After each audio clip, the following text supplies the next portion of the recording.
Baik, terima kasih. Selamat datang bagi mahasiswa yang sudah masuk di kelas manajemen UMKM ini. Untuk pertemuan kali ini kita akan menggabungkan antara pertemuan ketiga dan pertemuan keempat. Dikarenakan di minggu lalu pertemuan yang harusnya saya ampu tidak bisa saya masuk karena ada tugas. Jadi sesuai yang sudah saya berikan info sebelumnya bahwa pertemuan yang sebelumnya kosong itu akan saya sisipkan di pertemuan-pertemuan berikutnya. Nah, karena pembahasan kewirausahaan ini cukup nyambung dengan apa namanya kelembagaan hukum di usaha UMKM, maka untuk pertemuan kali ini akan saya gabungkan. Jadi akan ada dua materi pada pertemuan daring kali ini. Sebelum masuk di pertemuan kedua, nanti kita akan membahas tentang konsep dasar kewirausahaan. Nah, kita bahas dulu untuk pengertian wirausaha itu apa. Jadi wirausahawan atau entrepreneurnya itu adalah mereka yang melakukan upaya-upaya kreatif dan inovatif dengan jalan mengembangkan ide dan meramu sumber daya untuk menemukan peluang dan perbaikan hidup. Jadi di sini ada kata-kata yang harus kita garis bawahi, yaitu upaya kreatif dan inovatif. Jadi ada usaha untuk memberikan inovasi dari produk-produk yang sudah ada dan akan kita tawarkan ke konsumen. Semisal kita ambil contoh seperti ini. Kalian tentu sudah kenal dengan produk atau brand Starbucks ya, Starbucks Coffee. Nah, dia kan intinya adalah menjual atau menawarkan produk berupa kopi kepada konsumennya. Nah, bedanya apa antara kopi yang ada di Starbucks dengan ada yang di warung-warung atau di kaki lima itu? Nah, yang paling tertera adalah harganya ya, yang sering kita rasakan ketika kita pergi ke Starbucks, itu pasti kita memerlukan budget yang lebih dibanding dengan kita membeli kopi di pinggir jalan atau di warung burjo mungkin. Nah, jika dilihat dari konsep itu, pengusaha dari Starbucks itu menambahkan nilai atau memberikan grade yang lebih ketika konsumennya datang dan menikmati produk Starbucks itu, mereka akan memiliki gengsi yang lebih tinggi jika dibandingkan dengan membeli kopi di pinggir jalan. Dengan penambahan value atau penambahan nilai tadi, konsumen menjadi tidak keberatan ketika harus membayar atau mengeluarkan sejumlah nilai untuk mengganti produk itu. Jadi kalau kita lihat, kita bisa dengan menaikkan gengsi kita ketika sedang di gerai Starbucks, kebanyakan akan selfie atau check in. Ya, kalau zaman dulu di apa namanya uh, Foursquare ya. Jadi untuk memamerkan kita sedang berada di Starbucks, kita foto dengan kita membawa gelas Starbucks itu sudah merasa untuk menaikkan gengsi. Nah, itu yang dijual oleh si pemilik dari Starbucks berawal dari konsep untuk menambahkan value atau menambahkan nilai ketika ada konsumen mengkonsumsi produk yang ditawarkan oleh Starbucks tadi jika dibandingkan dengan produk-produk kopi pada umumnya yang dijual di tempat-tempat biasa. Jadi sebagai wirausahawan kita harus bisa sesuai dengan pengertian tadi harus bisa melakukan upaya kreatif dan inovatif dalam rangka menambahkan value atau menambahkan nilai. Produk-produk yang sudah ada saat ini ya harusnya bisa kita olah, kita tambahkan value-value-nya untuk bisa kita kembangkan. Misal kalian nanti ingin berwirausaha di bidang kuliner, misal bakso atau apa yang sudah ada sekarang ya, cilok mungkin atau batagor mungkin. Nah, bagaimana sih caranya agar produk tadi bisa diterima oleh konsumen dengan menambahkan nilai-nilai yang lain, misal dari packagingnya lebih bagus atau ada hal unik yang bisa diterima oleh konsumen dengan tidak keberatan, bahkan membayar lebih mahal jika dibandingkan dengan produk-produk sejenis yang ada di pasar. Nah, kalau kita balik lagi ke Starbucks tadi, konsumennya tidak merasa berkeberatan ya untuk mengeluarkan dana yang lebih jika dibandingkan membeli kopi di pinggir jalan ya. Nah, dengan membayarkan hal yang lebih tadi, konsumen mengharapkan agar eh, dia bisa apa namanya, mendapatkan gengsi yang lebih.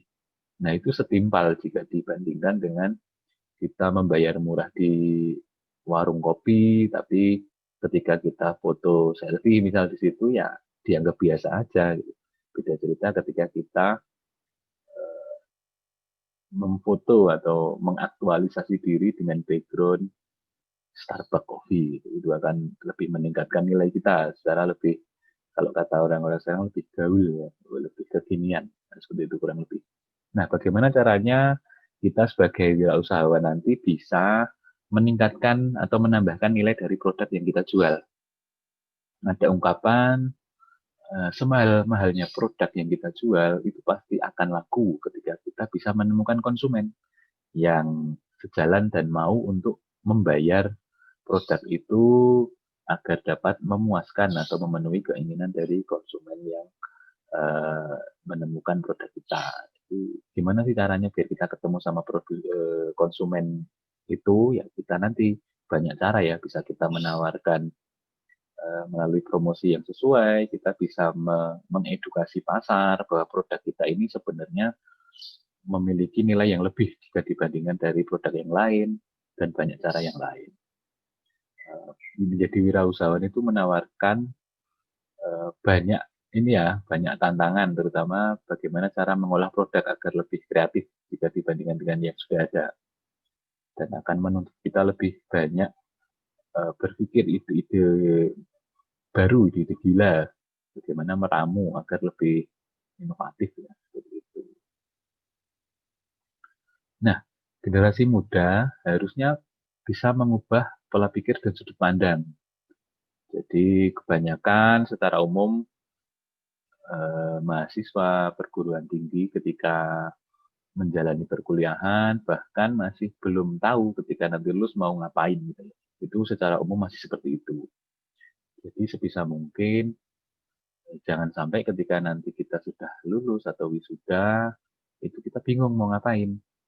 Ujung-ujungnya ya secara umum juga menjadi karyawan seperti yang lain. Jadi eh, fenomena di masyarakat kan seperti itu ya, terjadi lonjakan pengangguran dari grade sarjana.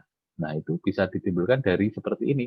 Pola pikirnya masih masih secara umum. Jadi mahasiswa lulus menjadi karyawan atau menjadi PNS seperti itu. Nah, bagaimana sih kita bisa berbeda dari hal itu ya? Pertama kita harus merubah pola pikir dulu bahwa menjadi wirausahawan atau entrepreneur itu bukan hal yang rendah ya. Sekarang kan masih dinilai ketika kita menjadi pengusaha atau usaha sendiri itu masih dinilai sebelah mata. Kadang ada ungkapan dari masyarakat mungkin udah kuliah tinggi-tinggi kok cuma nah, bilang kok cuma jadi penjual ini, penjual itu. Padahal di balik itu kan dengan status cuma tadi ketika kita menjadi entrepreneur yang benar-benar terkonsep, semua hal di balik layar itu kan pasti kita rencanakan ya. Jadi untuk membuka bisnis itu tidak bisa hanya serampangan atau hanya apa coba-coba ya. Tapi menjadi entrepreneur itu harus mulai memikirkan dari hal terkecil sampai hal terbesar, terkonsep, terus nanti dijalankan apakah nanti sesuai dengan rancangan atau tidak, selalu dievaluasi. Jadi sebenarnya menjadi entrepreneur itu eh, lebih ini ya, jika kita tahu prosesnya di dalam itu ya orang-orang akan salah menilai ketika menjadi entrepreneur itu adalah pekerjaan atau aktivitas yang rendah. Dan menjadi entrepreneur itu banyak manfaatnya. Selain bagi diri sendiri, juga entrepreneur itu bisa membantu perekonomian secara nasional karena salah satunya kita bisa menyediakan lapangan pekerjaan bagi orang-orang lain. Yang kedua yaitu menjadi wirausaha itu seharusnya menjadi sebuah pilihan utama ya. Jadi bukan menjadi pilihan terakhir atau pilihan kepepet.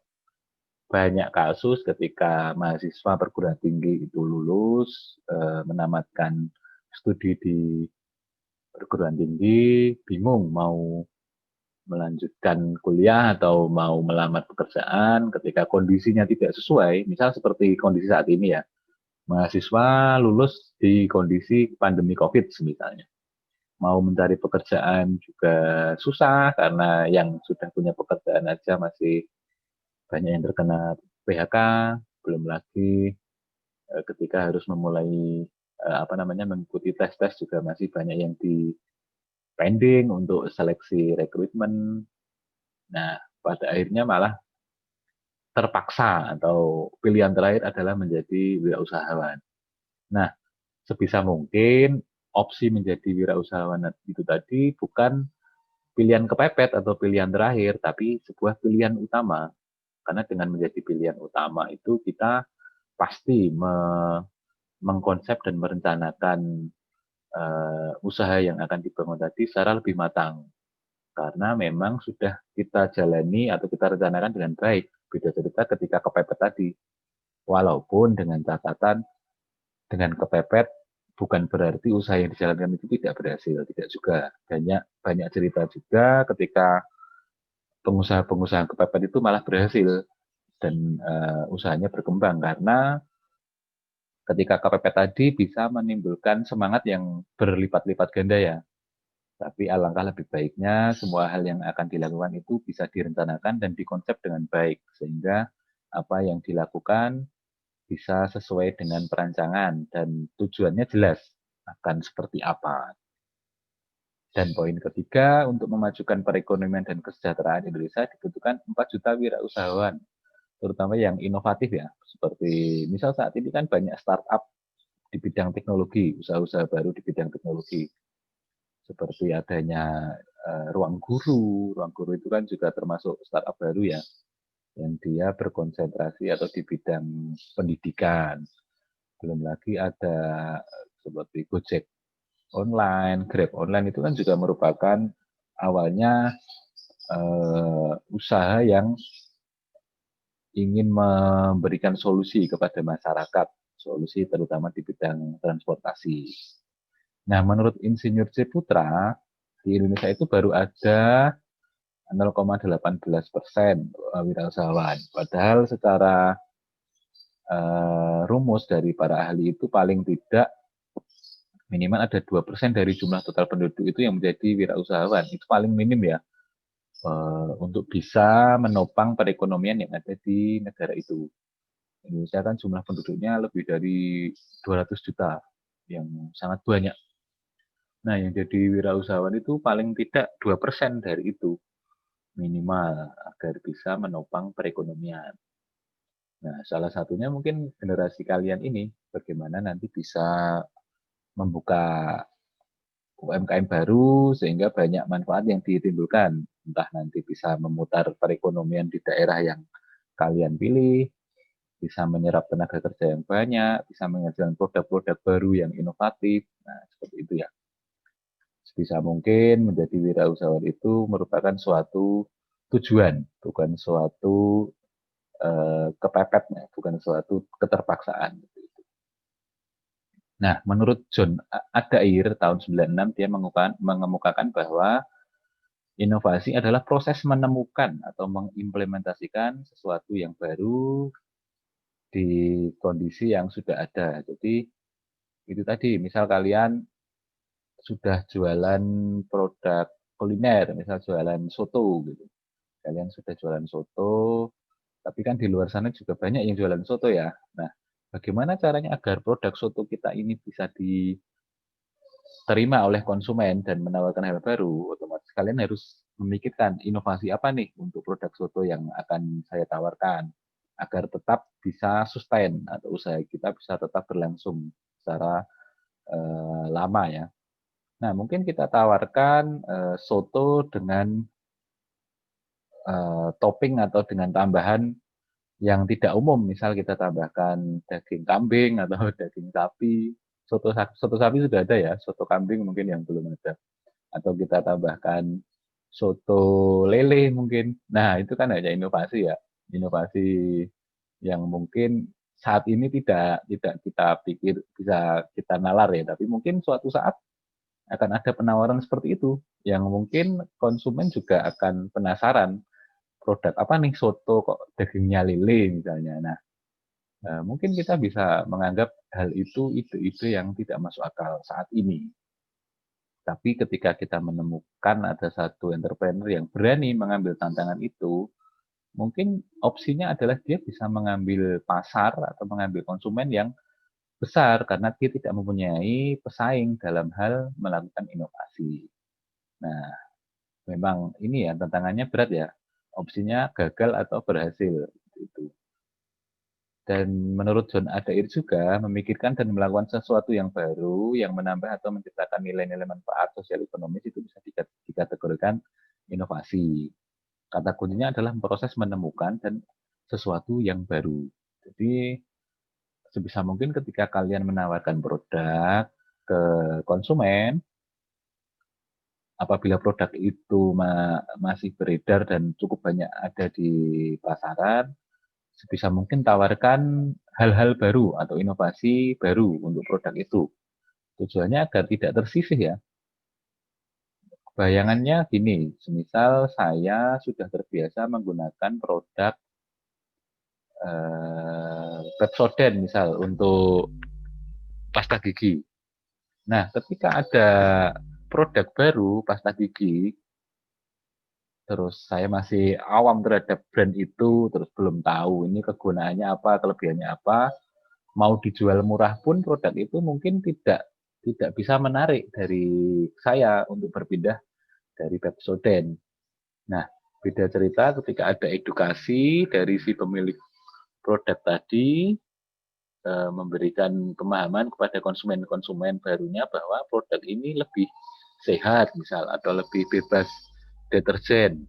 Bebas deterjen itu ya biar tidak merusak ini ya gigi ya contohnya seperti itu. Nah, apa yang ditawarkan oleh produsen baru atau brand baru tadi ketika menemui konsumen yang tepat, ada kemungkinan konsumen tadi bisa berpindah dari brand yang sudah lama dipakai karena mungkin menemukan manfaat baru yang sesuai ataupun berawal dari penasaran tadi bisa berpindah dari brand satu ke hal yang lain. Nah, itu pentingnya inovasi ya. Bagaimana caranya konsumen itu bisa memperhatikan pertama, yang kedua bisa mencoba, dan yang ketiga bisa berlangganan dengan menggunakan produk itu. Berawal dari inovasi. Seperti itu. Nah, ini kita masuk ke jenis-jenis wirausaha. Menurut Insinyur Ciputra, dibagi menjadi 3 ya. Ada jenis wirausahawan itu.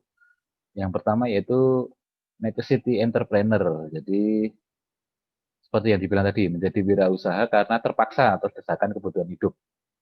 Sebisa mungkin hindari seperti ini ya. Jadi jangan menjadikan wirausahawan itu opsi terakhir. Karena untuk memulainya akan lebih berat mungkin ya untuk kelemahannya. Namun di samping itu ada kelebihannya juga menjadi wirausahawan karena terpaksa dan desakan tadi. Salah satunya adalah semangat yang berlipat-lipat. Ketika kebutuhan sudah mendesak, tidak ada jalan lain untuk menjadi karyawan mungkin atau menjadi pegawai, menjadi wirausahawan adalah hal terakhir. Nah, itu bisa menjadikan semangat atau etos kerja yang lebih berlipat karena ketika gagal menjadi wirausahawan itu akan lebih bisa menambah beban ya. Nah, tapi secara umum jangan menjadikan opsi necessity entrepreneur ini sebagai langkah yang akan diambil. Jadi sebisa mungkin ya kita persiapkan apa yang akan kita lakukan ke depan itu sudah kita arrange dari sekarang seperti apa urutannya, apa kita akan menjadi berkarir di jenjang formal atau kita berusaha menjadi entrepreneur atau menjadi hal lain yang bermanfaat. Yang kedua itu replicative entrepreneur. Di sini dalam artian cenderung meniru-niru bisnis yang sudah ngetren. Nah, sekarang kan banyak ya, sedang ngetren adanya apa? Makaroni tadi, makaroni, terus kita ikut-ikutan membuat makaroni dengan brand yang lain. itu bisa saja langsung meledak ya bisnis itu. Meledak itu dalam artian bisa langsung booming dan sukses. Tapi ketika tren itu sedang turun atau malah sudah tidak tumbuh lagi trennya, bisa ikut hancur juga ya usaha yang dibuat. Karena usaha atau produk yang dihasilkan itu hanya mengikuti tren pasar. Dan produk yang mengikuti tren itu akan mengikuti siklusnya. Ketika siklusnya naik, dia akan ikut naik semua. Dan si entrepreneur akan terkena imbasnya ya. Jadi profit menjadi bertambah, keuntungan bertambah. Nah, tapi ketika sebaliknya trennya sedang menurun, otomatis produk itu ikut menurun ya, karena hanya memanfaatkan apa yang sedang booming di konsumen. Nah, untuk pilihan ketiga, sebisa mungkin kita menjadi inovatif entrepreneur. Jadi wirausaha inovatif yang terus berpikir kreatif dalam melihat peluang dan meningkatkannya. Oleh karena itu, sebisa mungkin kita secara detail kita mengkonsep nih, kita akan membuat usaha apa, kita akan eh, menjalankannya seperti apa, ide-ide yang dimiliki akan dijabarkan menjadi apa. Nah, itu harus bisa diatur dengan sebaik mungkin dan direncanakan ya. Nah, untuk kendala memulai usaha, ini secara umum pasti tidak jauh-jauh berhubungan dengan permodalan ya. Jadi, entrepreneur itu paling banyak mengalami ketakutan akan bangkrut atau rugi. Apalagi modal yang dikeluarkan sudah cukup besar. Entah dari modal sendiri, modal dari investor, atau modal meminjam bank. Nah, itu kan banyak-banyak ini ya, banyak faktor. Ketika dirasa apa namanya, ketika mulai bisnis masih mengandalkan modal dari orang lain, entah dari bank, entah dari investor, ketika tidak bisa memanage bisnis dengan baik, ketakutan akan merugi atau bangkrut itu sangat nyata ya. Jadi ada kata orang itu berbisnis, mulailah usahanya, jangan banyak mikir. Tapi di ungkapan lain juga, ketika kamu nggak mikir ketika akan mulai usaha, sama aja kita berjalan di atas air. Jadi ya itu hal yang mudah rapuh ya. Tidak cuma modal nekat sebenarnya. Jadi kita harus benar-benar mempersiapkan konsep bisnisnya seperti apa, produknya seperti apa, produk yang akan dijual nanti di harga berapa. Nah, itu untuk meminimalisir ini tadi, ketakutan akan rugi atau bangkrut. Nah, seperti itu. Yang kedua itu merasa tidak memiliki masa depan yang pasti. Nah, sisi lain dari seorang entrepreneur itu adalah ketidakpastian ya. Entah ketidakpastian omset, ketidakpastian penghasilan, ketidakpastian produk ini akan terus laku apa tidak. Nah, itu tantangannya seperti itu ya. Jadi bagaimana bisa mereduksi atau menghilangkan ketakutan-ketakutan yang ada itu bisa menjadi sebuah motivasi atau ide kreatif nih.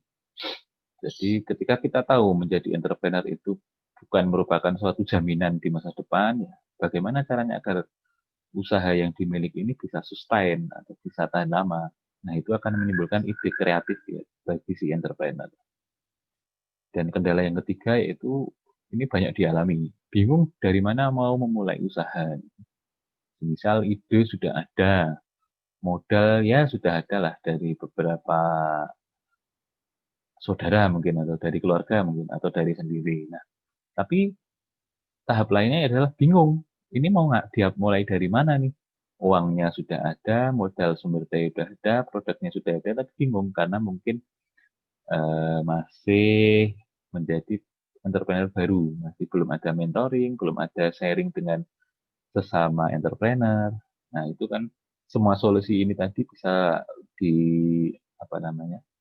Bisa disolusikan, carikan solusi. Yang pertama adalah manajemen yang baik. Manajemen, walaupun kita masih memulai usaha dari kecil-kecilan, itu adalah saat yang tepat untuk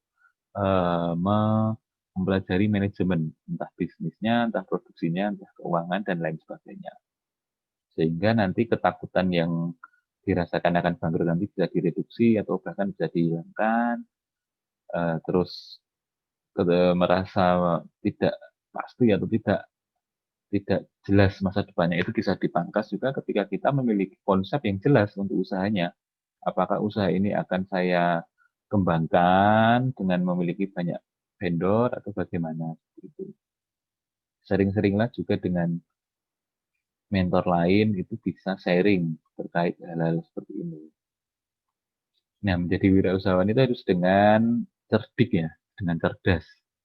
Prinsipnya yaitu pahami setiap tindakan yang akan dilakukan, terencana, terkonsep dengan langkah dan strategi jitu. Jadi sebisa mungkin kita ketika menjadi wirausahawan atau entrepreneur itu semua hal harus terencana dan terkonsep. Baik untuk sistem produksinya atau sistem heads up-nya. Jadi jangan sampai eh, apa yang dilakukan itu gerusah-gerusu ya. Apa yang dilakukan itu asal jalan. Apa yang dilakukan itu tidak berdasarkan suatu rencana yang sudah matang. Misal kita mau membuka usaha, misal kuliner, tidak ada perencanaan, kita asal beli bahan, terus kita olah, kita jual. Padahal kita belum tahu nih, kita mau jualan ke siapa, apakah ada pasarnya atau tidak, atau hanya untung-untungan kita jual ke marketplace. Nah, itu yang harus di konsep, baik dengan strategi yang bagus atau dengan perencanaan yang bagus. Yang kedua itu jangan sekedar iseng atau coba-coba. Nah, ini dalam artian ketika sudah serius atau profesional dengan usaha yang dijalani, sebisa mungkin diseriusi dan fokus ya. Jangan hanya sekedar nyoba-nyoba. Nyoba-nyoba misal mau jualan produk ini, terus mengeluarkan modal yang tidak sedikit, misal harus menyewa ruko atau menyewa tempat, tapi ketika itu dijalankan hanya iseng-iseng, atau ya nanti kalau nggak laku ya udah, atau ya nanti kalau tidak diterima konsumen ya udah saya ganti produk. Itu sebisa mungkin jangan dilakukan ya. Jadi ketika kita sudah memutuskan untuk menjadi entrepreneur, kita harus fokus. Fokus, terus anggap saja apa yang belum kita ketahui itu bisa kita pelajari dengan mentoring atau dengan mengikuti komunitas. Wirausaha kan banyak sekarang ya. Terus harap selalu yakin bahwa peluang sukses itu selalu ada. Jadi ketika kita melihat orang lain sukses, jangan diambil irinya, tapi kita ambil bahwa kita juga bisa sukses dengan melalui kerja keras, cermat, dan efektif. Jadi apa yang dilakukan oleh seorang entrepreneur itu harusnya bisa terukur ya. Selain terukur, juga harus bisa diimbangi dengan keyakinan dari diri sendiri, dengan doa, dengan support dari banyak banyak pihak seperti itu. Jadi tidak hanya bisa berjalan dalam satu sisi ya. Nah, inilah salah satu hal yang mendukung berhasilnya suatu bisnis dari entrepreneur, yaitu insting usaha. Seorang entrepreneur yang baik itu biasanya memiliki insting yang baik terhadap usaha yang dijalani. Meliputi kemampuan membaca pasar. Nah, seperti saat ini, kondisi pandemi seperti ini. Kondisi pandemi kan mengakibatkan social distancing ya, jaga jarak bahasanya. Nah, di situ ketika ada orang yang ingin bermain dalam bisnis yang menyangkut COVID ini ya pasti tidak jauh-jauh dari produk kesehatan ya, entah masker, entah apa itu tutup muka face shield, entah nanti produk untuk hand sanitizer. Nah, itu kan salah satu membaca keinginan pasar, masalah yang ada di pasar. Masalahnya apa sih? Misal belum ada sabun cuci tangan yang misal hand sanitizer yang benar-benar bersih. Itu banyak ya, banyak peluang sebenarnya. Tinggal kita mau mempergunakan peluang itu atau tidak. Yang kedua itu kemampuan untuk negosiasi atau tawar-menawar. Nah, ini juga sangat penting ya.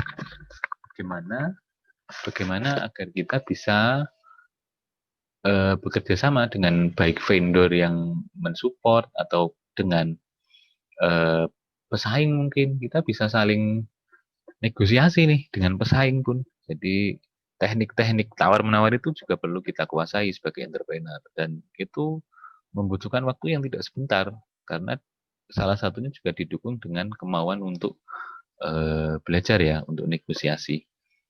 Jadi sebagai seorang penjual atau pengusaha, teknik-teknik komunikasi yang baik itu harus mutlak dikuasai, baik teknik menyampaikan penawaran, negosiasi. Nah, itu. Yang ketiga itu kemampuan menentukan kapan dapat mengambil keuntungan atau tidak untuk produk yang ditawarkan ya terutama. Jadi misal kita menjual suatu produk, itu kita harus bisa tahu apakah produk ini akan kita lepas ke konsumen walaupun misal nih ada konsumen datang menawar 100 kali lipat dari produk kita.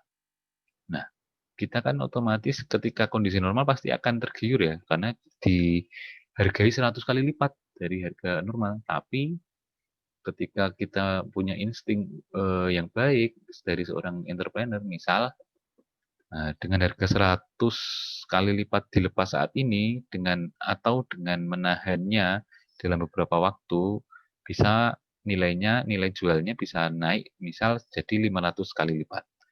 Nah, itu kan bisa juga misal contoh realnya kita mempunyai tanah, sebidang tanah di dekat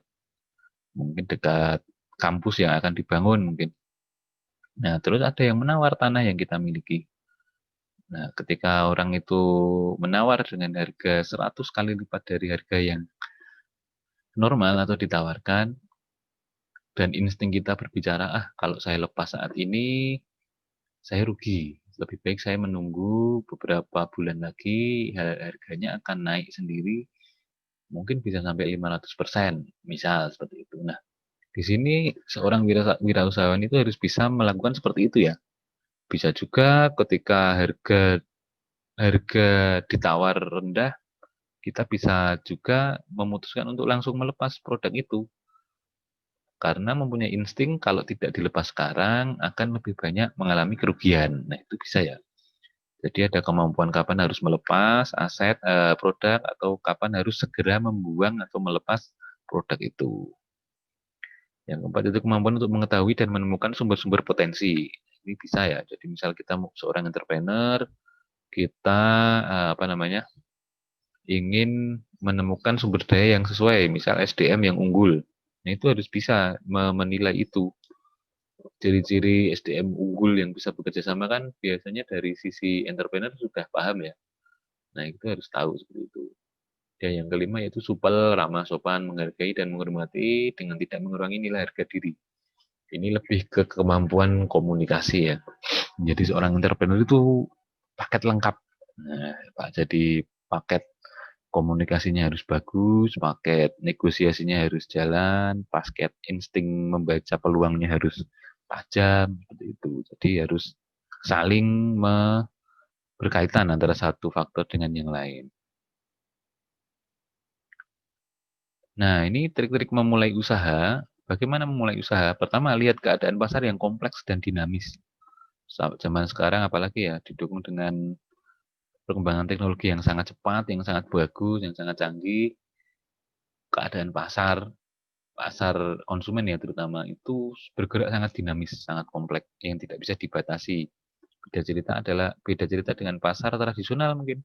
Nah, di sana mau berkembang atau bergerak secara dinamis dan kompleks dalam waktu yang cepat, mungkin susah karena SDM di dalamnya tidak semuanya bisa mensupport itu. Nah, yang kedua yaitu dapat menjadi mesin penggerak bisnis. Nah, iya ini pasti ya. Ketika kita punya usaha dan itu booming atau berkembang sukses, otomatis banyak konsumen yang datang, yang bertransaksi. Nah, itu bisa memutarkan uang berada di sekitar ekonomi yang ada di situ. Jadi hal itu bermanfaat juga dengan misal penambahan penghasilan pajak negara misal. Itu kan sesuai ya seperti itu ya. Yang ketiga itu lihat kebutuhan dan harapan konsumen. Nah, ini yang paling penting menurut saya yaitu kita berusaha menjadikan produk kita itu solusi. Jadi kita menawarkan solusi kepada konsumen yang memiliki masalah. Contohnya banyak banget. Misal konsumen ingin suatu moda transportasi yang murah, cepat, aman dan apa namanya tidak harus menggunakan source dari diri sendiri secara tinggi. Nah, terus seorang pengusaha ojek online itu mulai memikirkan masalah tadi. Oh, konsumen itu banyak yang ingin berpindah dari satu tempat ke tempat lain itu secara cepat tanpa memerlukan banyak tenaga. Nah, mulailah orang itu berpikir, bagaimana kalau saya buatkan sebuah aplikasi yang bisa digunakan oleh konsumen, dan konsumen tadi bisa menggunakan aplikasi itu untuk memesan atau berpindah dari satu tempat ke tempat yang lain melalui mitra. Nah, itu yang terwujud dalam usaha Gojek dan Grab dan ojek daring lainnya. Seperti itu. Yang keempat itu bangun tanggung jawab etika dan moral. Nah, ini ketika kita berusaha, otomatis menjadi pengusaha maksudnya, itu otomatis akan melekat banyak etika yang berhubungan dengan bisnis itu. Apakah kita harus bisa fight dengan pesaing atau lawan bisnis, atau kita harus mempunyai etika yang baik dengan konsumen. Nah, itu kan harus bisa disesuaikan ya. Yang kelima itu inovasi produk, pasar, dan model bisnis. Nah, ini yang berhubungan sama yang tadi sudah dibahas, ada inovasi. Dan yang terakhir itu adanya komunikasi yang baik terhadap konsumen. Nah, produk kita bagus, misal produknya bagus, terus harganya juga terjangkau, tapi ketika dari sisi produsen tidak memiliki komunikasi yang baik dengan konsumen, percayalah hal itu adalah hal yang sia-sia bagi bisnis ya. Salah satu yang dinilai oleh konsumen itu adalah komunikasi. Cara berkomunikasi dari produsen saat menghadapi konsumen yang ingin memakai produk tersebut.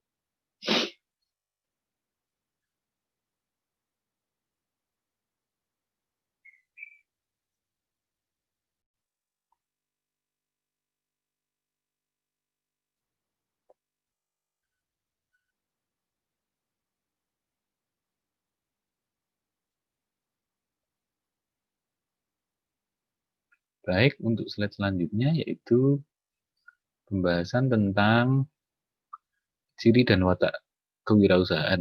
Jadi bagaimana sih watak-watak yang harus dimiliki oleh pengusaha, oleh entrepreneur terutama. Ada beberapa yang disampaikan oleh Geoffrey G. Meredith. Sebentar, malah slide-nya maju. Nah, ini ada 6 di sini oleh Geoffrey G. Meredith. Yang pertama yaitu percaya diri, yaitu orang yang percaya diri itu pasti memiliki keyakinan ya, dan optimis bahwa usaha yang dilakukan dan dibangun itu akan sukses di masa depan. Nah, bagaimana caranya kita bisa percaya diri? Salah satunya tadi, kita harus mempersiapkan konsep atau usaha yang dijalani itu secara matang. Tidak asal gerusa-gerusu, tidak asal jalan, tapi kita mempersiapkan secara matang, dan itu bisa berefek pada kepercayaan diri yang meningkat sebagai seorang entrepreneur.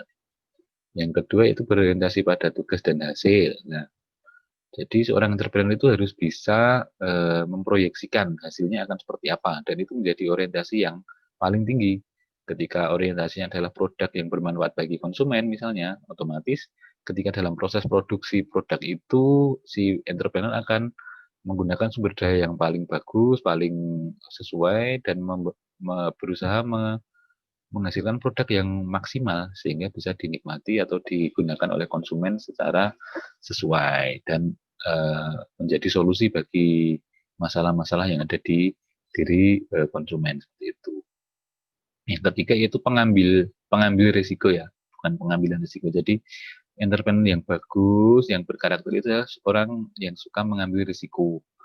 Jadi banyak bisnis yang berkembang atau sukses ketika si pemiliknya atau entrepreneurnya itu berani untuk mengambil tantangan atau risiko yang ada. Semakin tinggi risiko, biasanya semakin menawarkan profit yang tinggi. Berkebalikannya, ketika risiko yang dirasakan oleh konsumen produsen itu kecil, tidak jarang profit juga yang dihasilkan juga kecil. Jadi sebanding ya. Jadi berpintar-pintarlah menimbang risiko yang akan dihadapi ketika sedang membangun bisnis. Yang keempat yaitu kepemimpinan. Nah, ketika seorang entrepreneur itu bisa memimpin atau menjadi teladan oleh anak buahnya atau karyawannya, proses operasional di perusahaan itu akan lebih tertata dengan baik karena adanya sosok pimpinan yang bisa menghandle atau menjadikan panutan di usaha yang dibangun. Jadi karakter kepemimpinan itu perlu ya diperlukan oleh seorang entrepreneur agar bisa menjadi contoh, bisa menjadi ujung tombak juga bagi usaha yang dibangun. Yang kelima yaitu keorisinilan dari sisi produk dan usaha terutama. Dan ini berhubungan dengan inovatif dan kreatif serta fleksibel. Dan yang keenam yaitu berorientasi pada masa depan. Jadi jangan cuma menjadikan pola pikir yang stagnan atau statis. Tapi entrepreneur yang bagus itu memiliki orientasi jauh ke depan. Usaha yang dibangun ini akan dibawa kemana? Apakah akan dibuat cabang misal atau akan dibuat sistem model kerja yang baru ataupun nanti di tahun ke-5 misal akan membuat usaha anak usaha yang lain misal seperti itu. Jadi orientasinya sudah tidak hanya saat ini tapi lebih ke jauh ke depan, masa depan seperti itu. Nah, menurut Geoffrey G. Meredith juga ada keuntungan dan kerugian berwirausaha.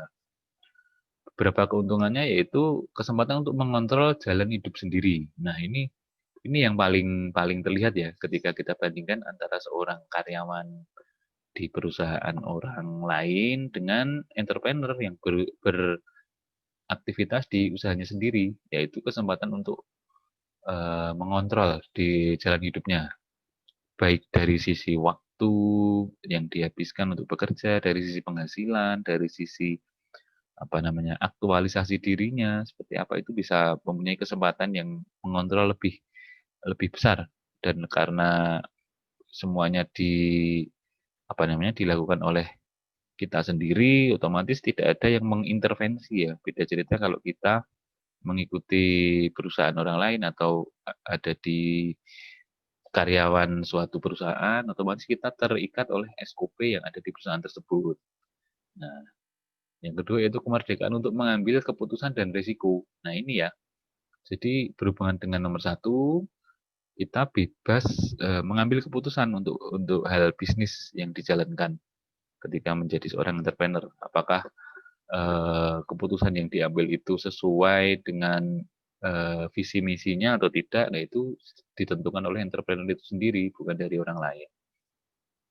Yang ketiga yaitu kesempatan menggunakan kemampuan dan potensi diri secara penuh untuk mencapai cita-cita. Jadi kita bisa memanfaatkan atau memaksimalkan potensi yang ada di diri sendiri tanpa harus tersaingi oleh orang lain. Misal dibandingkan dengan seorang karyawan yang harus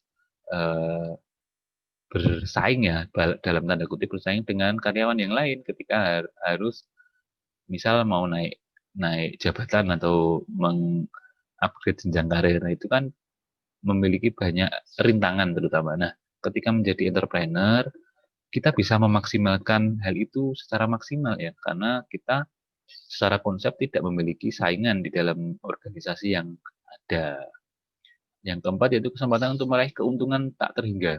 Nah, ini plusnya ya.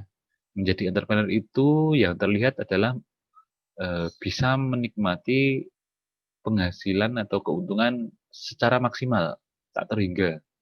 Tapi jangan lupa juga menjadi entrepreneur itu adalah harus siap menanggung juga ketika adanya kerugian tak terhingga, misalnya kerugian tak terhingga juga harus ditanggung sendiri gitu. Plus minusnya seperti itu. Nah, terus untuk kelima, kesempatan untuk memberikan sumbangan kepada masyarakat dengan menciptakan lapangan kerja. Nah, ini ya salah satu yang diharapkan dengan adanya UMKM atau kewirausahaan itu adalah memberikan lapangan pekerjaan bagi masyarakat. Nah, sedangkan kerugiannya sudah tertulis beberapa aspek. Ini berhubungan dengan keuntungannya juga ya. Jadi kerugian entrepreneur itu tidak ada kepastian pendapatan. Nah itu karena kita bekerja untuk diri sendiri, untuk produk sendiri, otomatis tidak ada yang bisa memastikan pendapatannya akan berapa, seperti itu. Jadi, selagi bisa dimaksimalkan, otomatis pendapatan akan secara maksimal didapat oleh usaha. Sedangkan ketika terjadi kerugian, otomatis UMKM atau si entrepreneur tadi harus bisa menanggung itu semua. Itu. Yang kedua yaitu resiko kehilangan modal. Ini sesuai dengan tadi ketakutan-ketakutan ketika akan memulai wirausaha, yaitu takut bangkrut. Nah ini ya kerugiannya ini tadi. Jadi related atau berkaitan ketika menjadi entrepreneur itu harus siap untung, harus siap rugi. Jadi jangan hanya siap untungnya aja, jadi harus siap rugi juga. Jadi dua sisi mata uang ya yang harus kita jadikan motivasi ketika kita menjadi entrepreneur.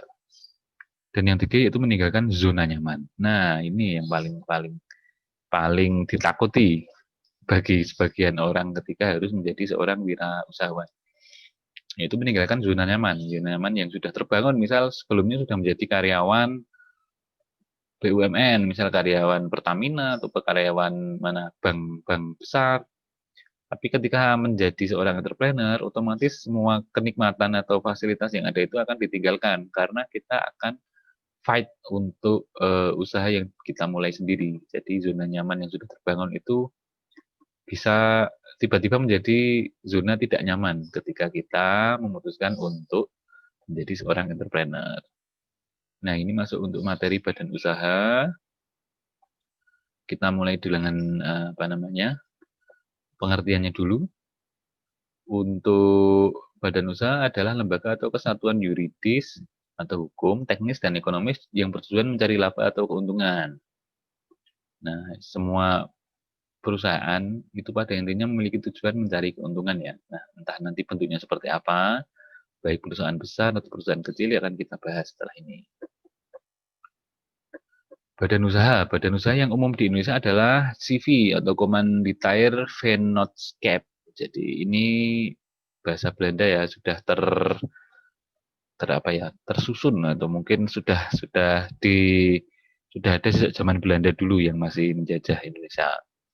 Ada juga firma, ada perseroan terbatas, terus ada koperasi. Sementara bentuk badan usaha yang tidak lagi umum digunakan di bahasa ini antara lain usaha dagang atau UD dan perusahaan dagang atau PD. Tapi ketika kita mungkin jalan-jalan ke daerah pelosok, itu masih sering ditemukan ya adanya UD ya. Entah UD yang berjualan bahan material mungkin, atau UD jualan pasir, jualan kayu-kayu, bahan kayu, seperti itu kan masih banyak sebenarnya. Yang kedua yaitu pelaku usaha, khususnya pelaku UKM sebenarnya tidak memiliki kewajiban untuk membentuk badan usaha, karena yang paling penting adalah dilakukan pemisahan pengelolaan keuangan dengan memiliki rekening bank. Nah ini, ada yang berpendapat bahwa UMKM itu tidak wajib berbadan usaha. Namun pada kenyataannya beberapa waktu ke belakang ini pemerintah mulai getol, mulai istilahnya mengedukasi ke pemilik usaha untuk dapat melegalkan usaha itu, khususnya bagi usaha-usaha kecil, karena dengan adanya legalitas dari usaha itu dimungkinkan adanya kerjasama, baik kerjasama dengan pemerintah atau badan lain dalam urusan permodalan.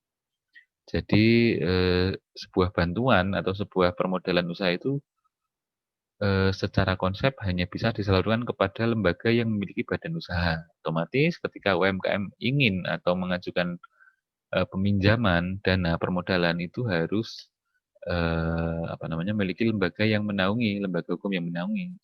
Nanti bentuk-bentuknya sesuai dengan apa yang sudah diklasifikasikan. Sebentar, ini mulai masuk ke pembagian bentuk-bentuk usaha ya. Bentuk-bentuk perusahaan itu ada yang akan kita bahas ada 4, yaitu perusahaan perseorangan, persekutuan firma, persekutuan komanditer, dan kooperasi. Untuk yang pertama yaitu perusahaan perseorangan adalah suatu bentuk badan usaha di mana pemiliknya adalah seseorang yang melakukan pekerjaan untuk mendapatkan keuntungan. Nah, ini perusahaan perseorangan itu ya itu tadi kita masih contoh aja kita jualan produk di marketplace, di Shopee. Diri sendiri, jualan sendiri, di-manage sendiri, untung dinikmati sendiri, rugi juga ditanggung sendiri, seperti itu. Nah, kelebihannya apa? Organisasinya mudah. Nah, karena mudah karena semua dilakukan sendiri ya. Kebebasan bergerak, penerimaan seluruh keuntungan, ketidakmungkinan bocornya data perusahaan.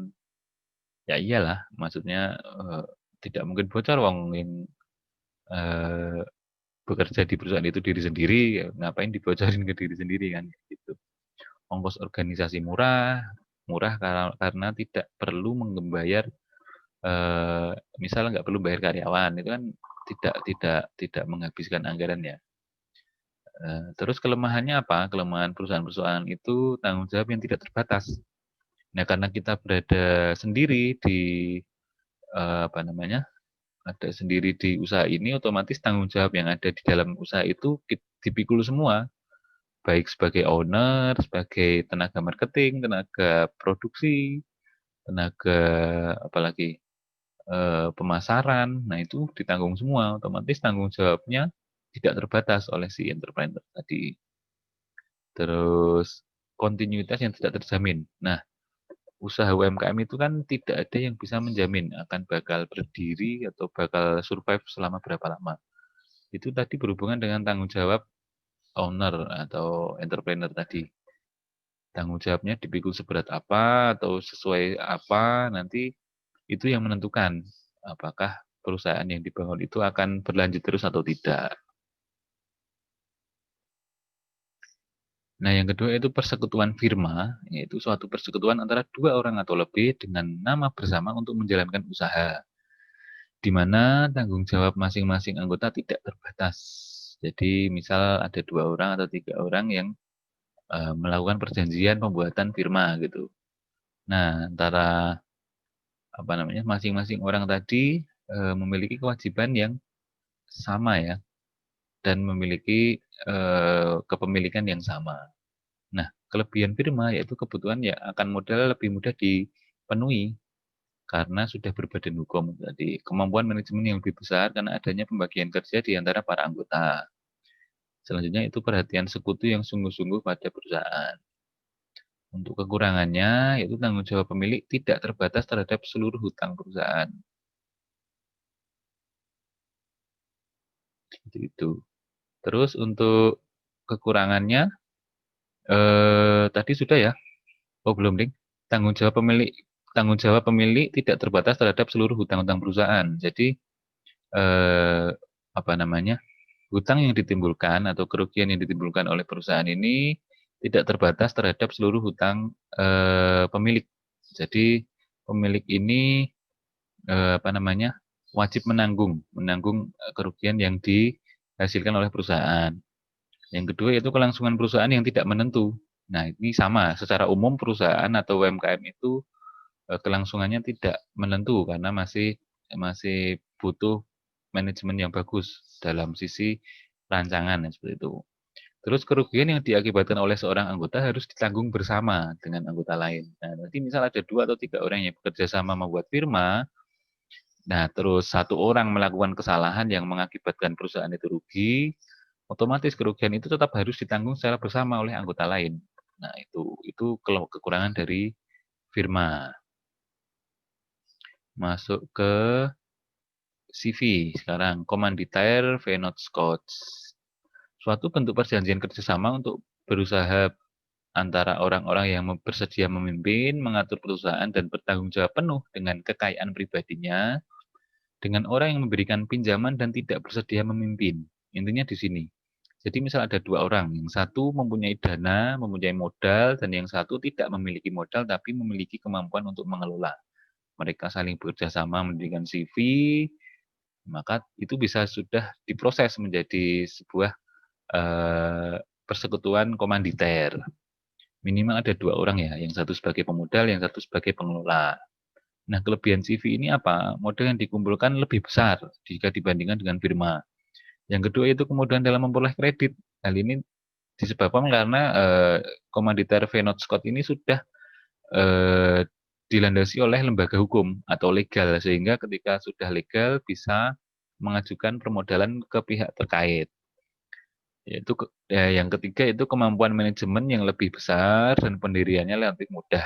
Sedangkan kelemahan CV adalah kelangsungan hidup tidak menentu. Ini sama dengan perusahaan yang tadi sebelumnya, sulit untuk menarik kembali modalnya, terutama bagi sekutu pimpinan.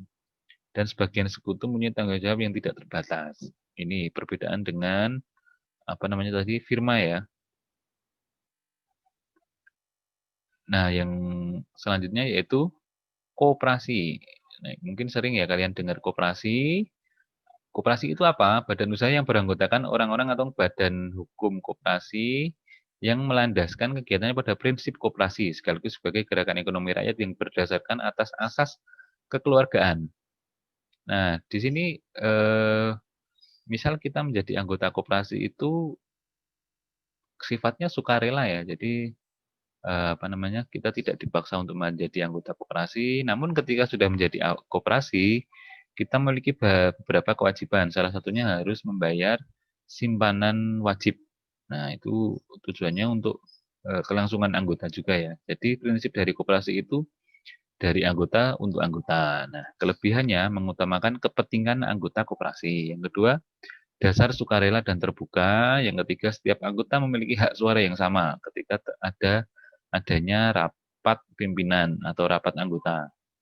Terus besarnya simpanan wajib dan simpanan pokok tidak memberatkan anggota. Nah, ini kan pasti dimusyawarahkan antar anggota ya di dalam koperasi. Yang terakhir yaitu meningkatkan kesejahteraan anggota bukan untuk mencari keuntungan. Kekurangannya, rendahnya kesadaran berkoperasi pada anggota. Yang kedua, memiliki daya saing yang lemah. Ketiga, terbatasnya modal dan sulit mendapatkan modal. Nah, ini ya salah satu permasalahan di Indonesia untuk UMKM dan koperasi itu permodalan atau keuangan.